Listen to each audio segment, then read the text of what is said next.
तो बच्चों का, तब से कोई न कोई समस्या होती। बड़े बड़े असुर आते हो आके हमारे लाला के पास से मर जाते, ये आखिर क्यों अलाय बलाय आ रही, जरा देख लीजिए। गर्गाचार्य जी ने कहा बच्चों का नाम बताओ, क्या नाम है बच्चों का? नंद बाबा सोचने लगे कि नाम क्या है, बोले नाम बताओ। नंद बाबा ने कहा अब क्या बताएं, 1 साल से ऊपर हो गया, हमने तो कोई नाम है ना रखा, तो क्या करें? गर्गाचार्य जी ने कहा नामकरण संस्कार करो। आप सब जानते हैं हमारे सनातन धर्म में 16 संस्कार हैं, और जो 16 संस्कार हैं वो जन्म लेने के पहले से गर्भाधान बंधनों से इत्यादि सारे संस्कार होते हैं। लेकिन आज के समय में जो सारी समस्याएं हैं वो सब संस्कार न होने के कारण ही हैं। हमने निवेदन किया कई बार आपसे, भी उस दिन भी निवेदन किया था हमने कि संस्कार बहुत जरूरी है। संस्कार मिलने से ही मनुष्य मनुष्य होता है, जिसके पास संस्कार नहीं है वो पशु है। मनुष्य रूपी भी पशु ही है, वो पशु है। 16 संस्कार होते हैं, आज के समय में सारे संस्कार लुप्त प्राय हैं। केवल 2 संस्कार थोड़ा बहुत बचा है। कौन कौन? एक विवाह संस्कार, थोड़ा बहुत हम क्यों कर रहे हैं, विवाह संस्कार में भी बढ़िया जब विवाह होता है तो पंडित जी को लेकर के गए। अब द्वार का 4 जब होता है, द्वार के 4 में पंडित जी पूजा कराना शुरू किया तो ढप ढप ढप ढप शुरू हो गया, बाजना नाचना गाना दुनियादारी सब शुरू है। पंडित जी बेचारे, पंडित जी से कहा जल्दी पूजा कराइए, आप जल्दी कराइए। अब पंडित जी बेचारे क्या करें, धूपम दीपम नैवेद्यम वो भी समाप्त करके खत्म।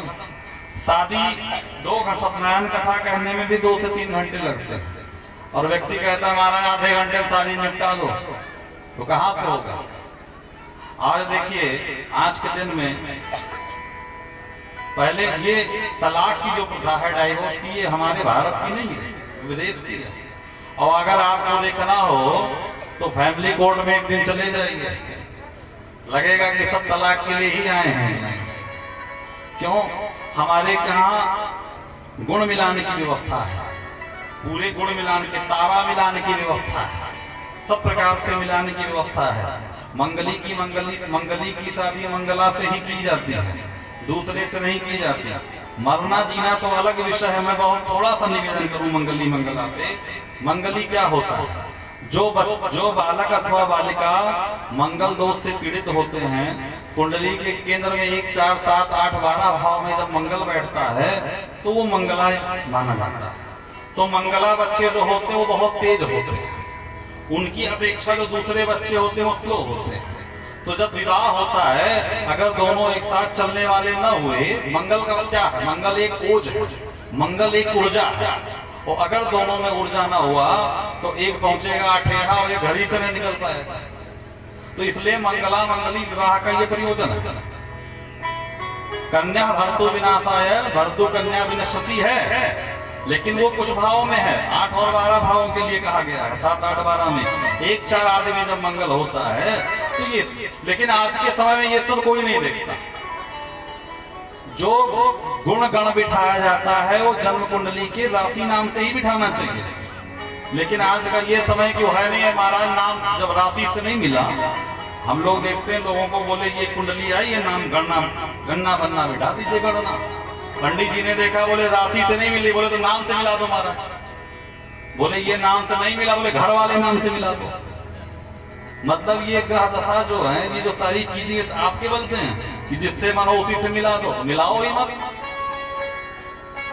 जब आप अपने संस्कार से रहेंगे, मैंने आपसे निवेदन किया था द्वितीय दिवस तृतीय दिवस की कथा में कि देवहूति माता का विवाह हुआ कपिल मुनि से, कितने वर्षों तक कपिल जी समाधि में चले गए, लेकिन मैया ने साथ नहीं छोड़ा कि माई के जाके बैठ जाएं, आए ही ना, ये सारी चीजें नहीं। ये सबसे पहला है विवाह के एक बात ध्यान रखें, विवाह करते समय जरूर कुंडली का मिलान करना चाहिए, जन्म पत्रिका का मिलान करके ही विवाह करना चाहिए, और बाकी सारे संस्कारों को ध्यान में रखना चाहिए। नामकरण संस्कार लिखा है, देशे ग्रामे व्यवहारे च नाम राशि चिंतित। देश में, ग्राम में और आपके व्यवहार में आपके नाम राशि का चिंतन किया जाता है। अगर नाम अच्छा ना हो तो व्यक्ति पूरे जीवन नाम से ही परेशान होता है। बहुत सारी चीजें, आप जो सर्विस कर रहे हैं, जो आपका कार्य है, उस कार्य को आपका नाम उससे मिल रहा है कि नहीं मिल रहा है? उसके अंक कितने हैं? आपके नाम के अंक कितने हैं? आपका नाम क्या सूचक है? आपके नाम का बोध क्या होता है? आपने कल की कथा में श्रवण किया कि अजामिल इतना पापी था, लेकिन अजामिल ने अपने बेटे का नाम नारायण लिखा, नारायण रखा, उसकी मुक्ति हो गई। तो बेटे का नाम, बेटी का नाम जब भी रखें तो ईश्वर परक नाम रखें कि उनका नाम ले तो कम से कम भगवान का तो बोध हो। दुनियादार आजकल ऐसे ऐसे नाम लेकर के लोग चल रहे हैं। इस विषय पे हम लोग चर्चा नहीं करेंगे, विषयांतर नहीं होना है। लेकिन संस्कार, दो संस्कार हमने कहा थोड़ा बहुत जीवित है। एक विवाह संस्कार, धूपम दीपम नैवेद्यम वाला, और एक अंतिम संस्कार। और अंतिम संस्कार में भी आज बड़ी समस्या है। लोग कह रहे चलो त्रिरात्रि करके खत्म कर लो, तीन रात्रि कर लो। हम कहते हैं आप संस्कार मत मानो, आप पितरों को मत मानो, आप कुछ मत मानो। आप केवल ये मानो कि जिन माँ बाप ने आपको जन्म दिया, आपको नाम दिया, अपनी संपत्ति आपके नाम कर दी, क्या 12-13 दिन उनके लिए आप नहीं रह सकते? और मैं एक बहुत बड़ी बात आपसे निवेदन करूं कि अगर आप कितना भी पूजा पाठ करते हैं, अगर आपके पितृ प्रसन्न नहीं है, पितर प्रसन्न नहीं है, तो आपके हाथ का पूजन कोई देवता स्वीकार नहीं करता। आपका एक पुष्पी देवता स्वीकार नहीं करते। बहुत समस्याएं होती तो लोग कुंडली लेके जाते हैं, अपना मिट्टी दिखाते हैं, तो बताते हैं भैया पितृदोष, गृह दोष, पितृदोष, वास्तु दोष, जितने प्रकार के दोष हैं, ये सारे दोष कब समाप्त होंगे? जब हम पितरों का आदर करेंगे। पितर किसे कहते हैं? जो हमारे, जिनका देहांत हो गया है वो तो पितर हैं ही। घर में जो हमारे माता पिता बैठे वो भी हमारे पितर हैं। अगर घर में माता पिता को हम पानी न दे पावे, उनको प्रणाम न कर पावे, तो बाहर जाकर के कितनों हम यात्रा कर लें, कितना बद्री आश्रम, वृंदावन, अयोध्या घूम आवे, आपको पुण्य मिलने वाला कदापि नहीं है। सबसे पहले पितरों का उद्धार। अगर आपके पितर सुखी नहीं है तो आपके हाथ का जल भी कोई देवता ग्रहण नहीं करता। इसलिए बच्चों को संस्कारवान बनाना। जब आपके बच्चे संस्कारवान होंगे तो पूरी पीढ़ी संस्कारवान होगी। ये 3 रात्रि की प्रथा कैसे आई? जब आप 3 रात्रि करेंगे तो आपके बेटे भी करने लगेंगे। भाई वो जैसे पिताजी को देखेंगे वैसे तो होगा। तो इसलिए संस्कार की बहुत आवश्यकता है। हम सनातन धर्मी हैं। मैंने निवेदन किया था, जन्म ना जाते सूत्र संस्कारात् उच्यते, संस्कार से ही व्यक्ति द्विज होता है। हमको आपको संस्कार पे, कथा का ये मतलब नहीं कथा सुनिए और सुन करके चले जाइए। कथते विस्तारते कथा, कथा क्या है? बोले विस्तार है, और अपने जीवन में उतारिए। अपने बच्चों को संस्कारवान बनाइए और अपने जो 16 संस्कार हैं उनका पालन करने की कोशिश करें। ना 16 कर पावे तो कुछ तो कोशिश करें, कम से कम ना 10 कदम चल पावे तो 4 कदम ही चलना शुरू करें, धीरे धीरे चल लेंगे। नामकरण संस्कार, अपने बच्चों के नामकरण करने के लिए सुंदर मुहूर्त देख करके और विद्वान को घर पे बुलाना चाहिए और बुला करके नामकरण संस्कार करवाना चाहिए। आज गर्गाचार्य जी नामकरण संस्कार के लिए आए हैं और गर्गाचार्य जी ने नामकरण संस्कार के लिए नंद बाबा से कहा। नंद बाबा गए जाकर के मैया यशोदा और रोहिणी मैया से कहते हैं कि बड़े विद्वान महापुरुष आए हैं गर्गाचार्य जी महाराज, तो एक काम करो, चुपचाप गौशाला में आ जाओ और नामकरण संस्कार करवा लो। चुपचाप क्यों? बोले नंद बाबा कहते हैं जैसे हम कोई उत्सव करते हैं, कोई ना कोई दैत्य आके गिर जाता है, कोई ना कोई दैत्य आके गिर जाता है, तो चुपचाप नामकरण संस्कार कर दो। गौशाला जैसी पवित्र जगह कोई हो ही नहीं सकती, तो गौशाला में गए। गौशाला में गए, रोहिणी मैया ने यशोदा मैया से कहा कि सुनो बहन, गर्गाचार्य का नाम तो हमने बहुत सुना है, लेकिन पता नहीं विद्वान है कि नहीं। माताओं को ये शंका ज्यादा रहती कि विद्वान है कि नहीं, जानकार है या वैसे ही नाम चल रहा। बोले तब, बोले एक काम करो, हमारे बेटे को तुम ले लो, तुम्हारे बेटे को हम ले लें, जानकार होंगे तो बता देंगे। तो बच्चों की अदला बदली कर ली, और जब जाकर के बैठी गर्गाचार्य जी के सामने, तो गर्गाचार्य जी ने यशोदा की गोद में बैठे हुए जैसे लेट पुत्र को देखा, तो बोले बड़े अरे देवी, अयम ही रोहिणी पुत्रो रमयन सुहृदो गुणैः आख्यास्ते नाम इति बलाधिक्याद बलं विदुः। अरे यशोदा देवी, तुम्हारी गोद में जो बच्चा बैठा है ये तो अयम ही रोहिणी पुत्र, रोहिणी का बेटा है। और सुनो, इसके बल बहुत होगा, इसका नाम होगा राम। आख्यायस्ते राम इति, राम इसका नाम होगा, लेकिन इसके बल बहुत होगा, इसलिए इसका पूरा नाम होगा बल राम। मैया ने कहा वास्तव में बड़े जानकार है महाराज। 3 बार 4 बार फिर प्रणाम कर लिया, बोले फिर से प्रणाम कर लो। अब जब रोहिणी मैया के गोद के पुत्र को गर्गाचार्य जी ने देखा तो एक टक देखते रह गए, एक टक देखने लगे। ये जो योगेंद्र मुनीन्द्र बड़े बड़े अमलात्मा विमलात्मा महात्मा के ध्यान में भी जो नहीं आते, वो तो आज नेत्रों के विषय होकर के हमारी सम्मुख एक तंत्रण देख रहे। मैया ने कहा रे महाराज जी, पंडित जी, महाराज जी हो तब ना बोला। मैया ने सोचा कहीं आज राक्षस नहीं आए, महाराज जी तो नहीं निकल लिए हमारे बेटा के सामने। पकड़ के हाथ हिलाए महाराज जी, गर्गाचार्य जी की आंखें खुली। हाँ। बोले अरे महाराज कहा? बोले कुछ नहीं, बस नाम सोच रहे थे। बोले ऐसे नाम ना सोचो महाराज, क्या नाम रखोगे हमारे बेटे का?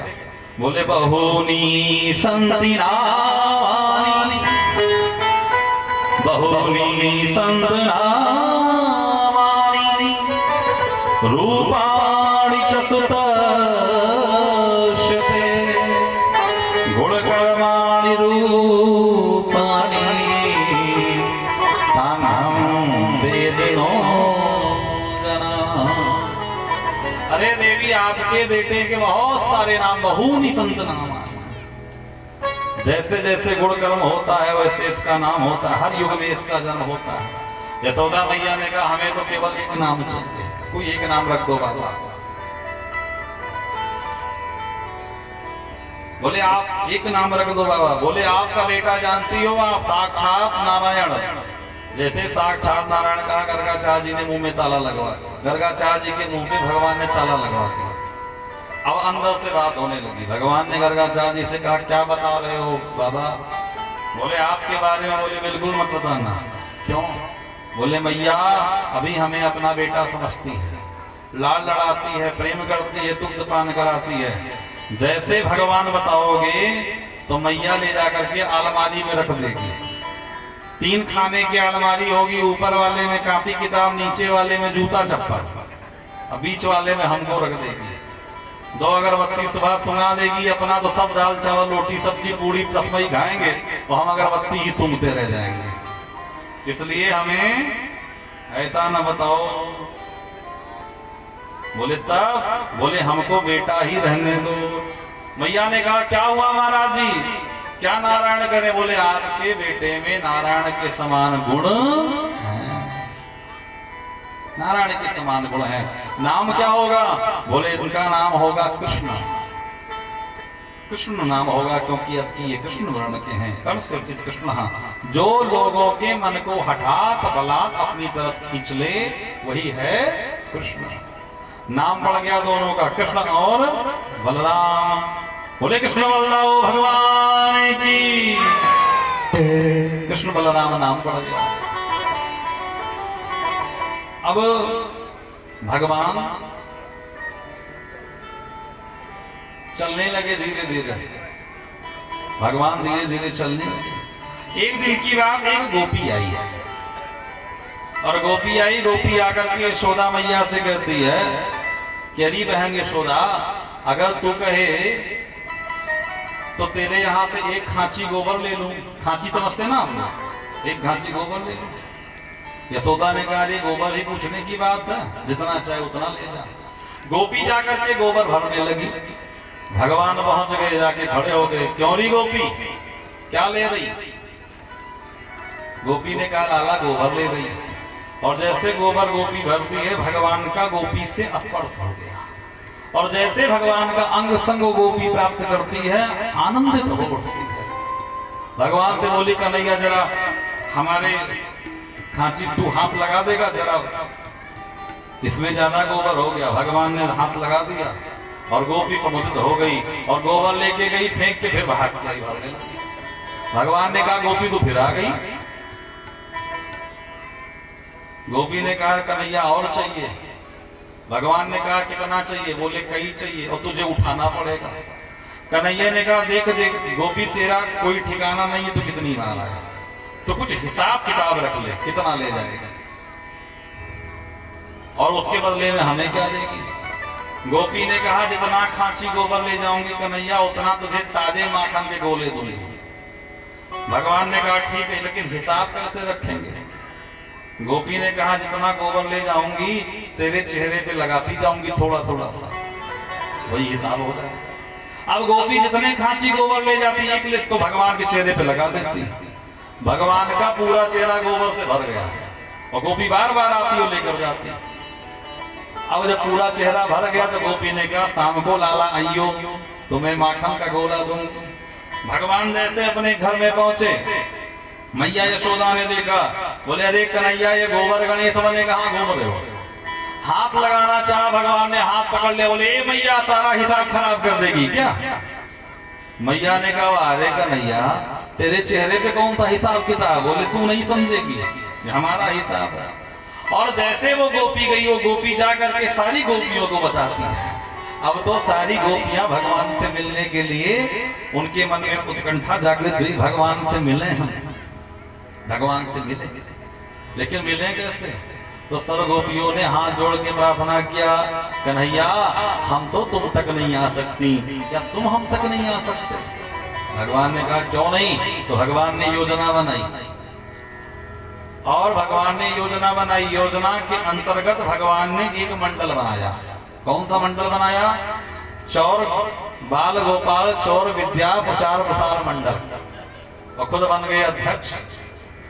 सब ग्वाल वालों से कहे सुनो ग्वाल वाल, अपने अपने घर में चोरी करो। आज चोरी पहले अपने घर से ही शुरू होती ना, आप लोग तो जानते ही होंगे चोरी कहाँ शुरू होती। अच्छा सबने चोरी नहीं की? अरे खाने पीने की तो सबने कभी न कभी की ही होगी, तो अपने ही घर से चोरी शुरू होती।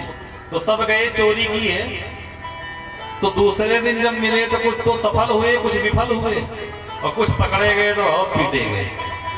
तो कुछ ग्वाल वालों ने कहा हमें मंडल में ज्वाइन मत कराओ, हम इस्तीफा आज से ही देंगे। भगवान ने कहा इतने जल्दी हिम्मत हार जाओगे? ऐसे नहीं, तैयार हो सब लोग। बोले बड़ी पिटाई पड़ी, बोले अभी नहीं, तैयार हो जाओ देखा जाएगा। अब ग्वाल वाल तैयार हुए, और भगवान क्या करते? अब तो भगवान अपने मंडल को लेकर के घर घर घूमने लगे। अब एक दिन गोपियों की टोली पहुंच गई, कहाँ? यशोदा मैया के यहाँ। यशोदा मैया के यहाँ पूरी टोली पहुंची। यशोदा मैया बाहर निकली, बोली अरे गोपियों आज तो सत्यनारायण कथा का बुलावा भी न भेजा, कैसे इतनी लंबी फौज लेके आ गई? गोपियों ने कहा आज हम सत्यनारायण कथा में नहीं आई हैं, तेरे लाला की शिकायत करने आई हैं। भगवान ने कहा मेरे लाला की शिकायत? क्या कर दिया मेरे लाला ने? गोपियों ने कहा हम चुंगल घोर थोड़े हैं, पहले अपने लाला को बुलाओ, आमने सामने बात हो। मैया ने कहा कन्हैया। मैया उठ करके, भगवान उठ करके आ गए, हाँ मैया। अब भगवान बगल में खड़े हो गए। एक गोपी एक एक करके गोपी शिकायत करने लगी, और बाकी गोपियां भगवान का दर्शन करने लगी। एक गोपियां क्या कहती हैं? सुखदेव जी परीक्षित से कहते सुनो परीक्षित, वंचन कुचित समय क्रोध संजात सेयं साधधिपया कल्पिते स्तेयो मर्गान् भोक्षन् विभजति सा छिन्नति भाण्डं विनक्ति। द्रव्यालावेश गृह कुपितो यद्योपक्रोश्य एक गोपी कहती मैया तेरा लाला हमारे घर जाता है और हमारा बछड़ा खोल के भाग जाता है। वत्सान मुंचन। मैया ने कहा इसमें कौन सी बड़ी बात है, वो हमारे काम भी करता है, जब दूध लगाना होता है खोल देता। बोले नहीं नहीं क्वचित असमय, असमय में खोल के भाग जाता है। मैया ने कहा तो एक बार आंख दिखा के डांट दिया करो। बोले जैसे डांटने चलती हूँ, ना जाने कैसी माधुरी मुस्कान में जादू है, ये मुस्कुरा देता है तो हमारा सारा गुस्सा खत्म हो जाता है, डांट ही ना पाती। एक गोपी कहती है सुनो हमारी बात। बोले तुम्हारी बात क्या सुने। बोले ये घर घर चोरी करते हैं, हमारे घर माखन मिश्री की चोरी करते हैं, माखन की चोरी, दही की चोरी। मैया ने कहा तो मक्खन ऊपर टांग दिया करो अपना दूध दही माखन। बोले ये अपने मंडल के साथ जाते हैं और घोड़ा बना लेते, एक के ऊपर दूसरा, दूसरे के ऊपर तीसरा, और सबसे ऊपर मंडलाध्यक्ष जी, और मटका फोड़ देते हैं, वो सब भी जाते हैं।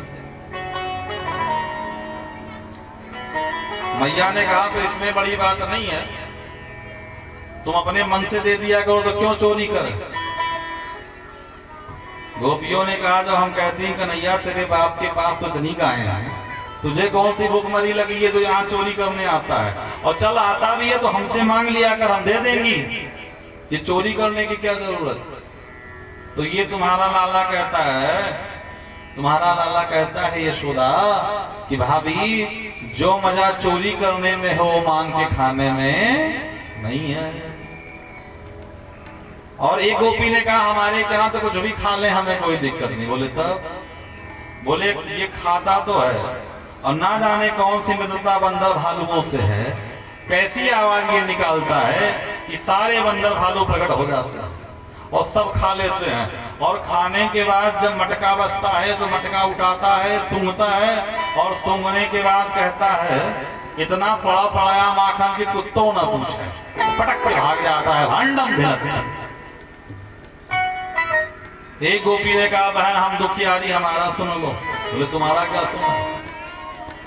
बोले हमारे घर में न दूध है, न दही है, न मक्खन है, हम लोग कामगीर लोग हैं, मजदूर हैं, रोज करते हैं, रोज खाते हैं। एक दिन तुम्हारा लाला हमारे घर में आया, जब कुछ नहीं मिला तो इसे क्रोध आ गया। इसने कहा ये घर है कि शमशान घाट, खाने को भी नहीं कुछ। बगल वाले कमरे में हमारी बिटिया सो रही थी, हमारी बिटिया की चुटिया जो है वो थोड़ी सी लंबी थी, खटिया पे सो रही थी। अब ये क्रोध के मारे लाल हो गए और दूसरे कमरे में गए, मेरी बिटिया की चुटिया को खटिया के पटिया से बांधा। बिटिया की चुटिया को खटिया के पटिया से बांधा और बांधने के बाद उसके कान में जाकर के बोले हौवा, और जैसे हौवा बोले वो उठ के खड़ी हो गई। हौवा कहां से आ गया। जब वो खड़ी हुई तो चुटिया तन गई, तो पीछे से खटिया भी खड़ी हो गई। उसे लगा हौवा ने पकड़ लिया। जब हम भाग के गए तो हमने देखा यही भागे जा रहे थे। एक गोपी ने कहा हमारी भी मिलती जुलती समस्या, तुम्हारी क्या समस्या। बोले एक दिन ये हमारे कमरे में गए, हमारे घर गए, हमारे घर में खाने पीने का कुछ नहीं था, तो ये हमारे कमरे में आए जिसमें हम और हमारे वो सो रहे थे, दोनों लोग सो रहे थे। हमारी उनकी दाढ़ी थोड़ी बड़ी बड़ी है, तो इसने क्या किया कि उनकी दाढ़ी में हमारी चोटी बांधा और जाते जाते दरवाजा जोर से पटका। जो दरवाजा जोर से पटका आवाज हुई तो हम दोनों एक साथ उठ गए। अब वो खींचे तो मेरी चुटिया तने, मैं खींचू तो दाढ़ी तने, और चुटिया और दाढ़ी की लड़ाई में उनकी दाढ़ी उखड़ गई। तो कन्हैया ऐसे ऐसे गोकुल में घूमते हैं करते। मैया कहती कन्हैया एक बात बता, तूने माखन खाया। भगवान कहते हैं री मैया मोरी मैं नहीं माखन खायो, मैया मोरी मैं नहीं माखन खायो, री मैया मोरी मैं नहीं माखन खायो, मैया मोरी मैं नहीं माखन खायो। मैया भगवान को देखती और माँ भगवान से पूछती हैं कन्हैया तूने मक्खन खाया?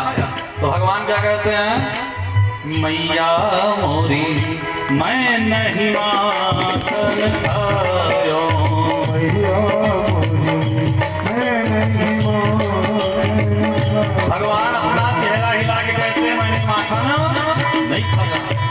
लेकिन जब भगवान गोपियों की तरफ देखते हैं, मैया गोपियों की तरफ देखने लगती हैं, तो भगवान क्या कहते हैं कि मैया मोरी मैंने ही माखन खायो। मैया मोरी मैंने ही माखन खायो। मैया मोरी मैंने ही माखन खायो। मैया मोरी मैंने ही माखन खायो। जब भगवान गोपियों की तरफ देखते हैं तो कहते हैं मैया मैंने ही माखन खाया, और गोपियों से कहते हैं जो बिगाड़ पाओ बिगाड़ लो, जो बिगाड़ पाओ बिगाड़ लो। एक सखी थी, उसने कहा देखो यशोदा तुम्हारा लाला मक्खन खाता है रोज, तोड़ फोड़ कहता है। मैया ने कहा ऐसा नहीं माना जाएगा, कभी पकड़ के दिखा तो मानूंगी, ऐसे कैसे मान लो, मेरा लाला कहता मैंने नहीं खाया, मेरा एक नेक सा लाला तुम लोग बदनाम करने में लगी हो। सखी कहती है भगवान से कि कन्हैया जिस दिन हाथ आ गया ना उस दिन बताऊंगा। भगवान ने कहा ठीक मिल लेना। अब भगवान निकल गए क्या है, और गोपी से रास्ते में मिले, सुन गोपी क्या बोल रही थी। भगवान ने कहा गोपी ने कहा जिस दिन कन्हैया हाथ में आ जाएगा बताऊंगी। भगवान ने कहा चल गोपी कल लगा ले सब, कल तेरे ही घर चोरी होगी, और पकड़ पाए तो पकड़ ले। गोपी ने कहा कन्हैया लगी सब, कन्हैया ने कहा लगी सब, कल दिन के 12 बजे तेरे ही घर चोरी होगी, और पकड़ पाए तो पकड़ ले। गोपी ने कहा ठीक है आ जाना कन्हैया। अब सब तो लग गई। ग्वाल वालों ने कन्हैया से कहा कन्हैया ऐसे थोड़े चोरी होती है, समय और टाइम बता के चोरी करोगे तो पकड़ नहीं जाओगे। कन्हैया ने कहा भैया ये तो हमने सोचा ही नहीं, लेकिन अब शर्त लग गई तो लग गई, अब चलेंगे चोरी करने। अच्छा लेकिन सावधानी करनी पड़ेगी। भगवान ने ग्वाल वालों से कहा एक काम करो, पहले तुम जाके चोरी करना, और जब तुम कर लेना तब हम करेंगे। अब प्रभावती ने क्या किया कि सारे माट मटके उठा के आंगन में रख दी। भगवान ने कहा ये प्रभावती बड़ी चालाक है, मूर्ख तो है नहीं कि पहले ही चोरी का दावत दे रही है। तो एक काम करो ग्वाल बाल तुम जाके पहले खा के आओ और देख के आओ कि लाइन क्लियर है कि नहीं है। अब ग्वाल बाल गए जाकर के, ग्वाल वालों ने खाया पेट भर, और प्रभावती चुपके से किनारे से देख रही थी। ग्वाल वालों ने खाया, और जैसे ग्वाल बाल खा के वापस आए बोले कन्हैया लाइन ये लिया जाओ खा के। और जैसे कन्हैया गए जाकर के मटकी में हाथ छोड़ा, प्रभावती आई हाथ पकड़ ली, बोले क्यों कन्हैया कैसी रही, पकड़े गए। कन्हैया ने कहा प्रभावती तू यहाँ क्या कर रही। प्रभावती ने कहा मैं क्या कर रही हूँ मतलब। भगवान चारों तरफ ऐसे ऐसे देखने लगे, बोले प्रभावती ये तो तेरा घर है। प्रभावती ने कहा अच्छा ये तेरो घर है। भगवान ने कहा अरे प्रभावती बड़ा धोखा हो गया, तेरे घर को मैं अपना घर समझ बैठा, जैसे तेरे घर का दरवाजा वैसे मेरे घर का दरवाजा, जैसे तेरा आंगन वैसे मेरा आंगन। चल प्रभावती आज जाने दे, आज तो धोखा हो गया मेरे साथ। प्रभावती ने कहा बिल्कुल नहीं जाने दूंगी, तेरी मैया के पास पकड़ के ले चलोगी। भगवान ने कहा अरे प्रभावती कुछ ले दे के खत्म करना, झगड़ा इतना लंबा काहे खींचती है। प्रभावती के दिमाग में आया कि आज इसको मैं छोड़ने वाली हूं। प्रभावती ने कहा ठीक है कन्हैया एक उपाय है। क्या उपाय है। बोले एक उपाय है। क्या। बोले तू हमें नाच कर दिखा, अगर तेरा नाच हमें पसंद आ गया तो तुझे मक्खन खिलाऊंगी, और नहीं पसंद आया तो तेरी मैया के पास पकड़ कर ले जाऊंगी। भगवान ने कहा प्रभावती हमें नाचना तो ना। बोले लेकिन नाचना पड़ेगा। नहीं चल मैया के पास। भगवान ने कहा इतनी जल्दी क्या, अच्छा चल नाचना हो, रुक तो जा। अब भगवान नाचने लगे। नारद जी ने कहा, सूरदास बाबा ने लिख दिया, शेष महेश गणेश दिनेश सुरेश हो जाहि निरंतर धावे, सुरेश हो जाहि निरंतर धावे। शेष महेश गणेश दिनेश, शेष महेश दिनेश गणेश, सुरेश हो जाहि निरंतर धावे। ताहि अहीरे की छोहरिया छछिया भर नाच पे नाच नचावे, या भर नाच पे नाच नचावे। नारद जी कहते हैं देखो शेष महेश गणेश दिनेश सुरेश हो जाहि निरंतर धावे, वो कहाँ है? ताहि अहीरे की छोहरिया छछिया भर नाच पे नाच। अरे ये कह रही कि ठीक से नाचो तभी मक्खन खिलाओ। भगवान खूब नाचे, खूब नाचे। भगवान ने कहा पसंद आया? पार्वती ने कहा नहीं। बोले और नाचे? बोले और नाचो। भगवान का नाचते नाचते पैर दुखने लगा, लेकिन प्रभावती को नाच पसंद नहीं आया। भगवान ने कहा प्रभावती मैं समझ गया, तू नचा नचा के हमें यही मार डालेगा। एक काम का तुम ले चल मेरी मैया के पास, अब जो होगा देखा जाएगा। प्रभावती ने कहा ये बात ठीक रही। प्रभावती ने भगवान का हाथ पकड़ा और लेकर चल पड़ी। भगवान चल रहे हैं और सोच रहे हैं कि अगर मैया को मैं मिल गया तो आज लंबी पिटाई हो जाएगी। जा रहे थे भगवान, तब तक प्रभावती का देवर आ रहा था सामने से, जो भगवान के मंडली का सदस्य था। तो भगवान ने धीरे से उसे इशारा किया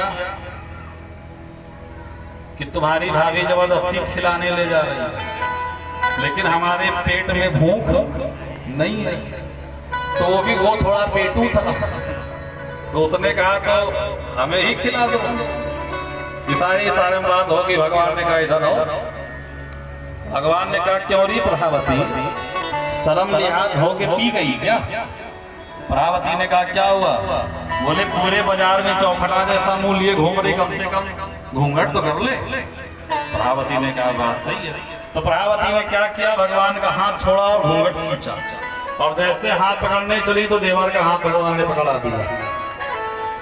देवर का हाथ पकड़ लिया। अच्छा वो आज वाला घूंघट नहीं था कि आर पार सब दिख जाए। देवर का हाथ पकड़ ली और चलते चलते चलते यशोदा के यहाँ पहुंचे। भगवान शॉर्टकट रास्ते से पहुंच गए घर। भगवान उधर से पहुंच गए।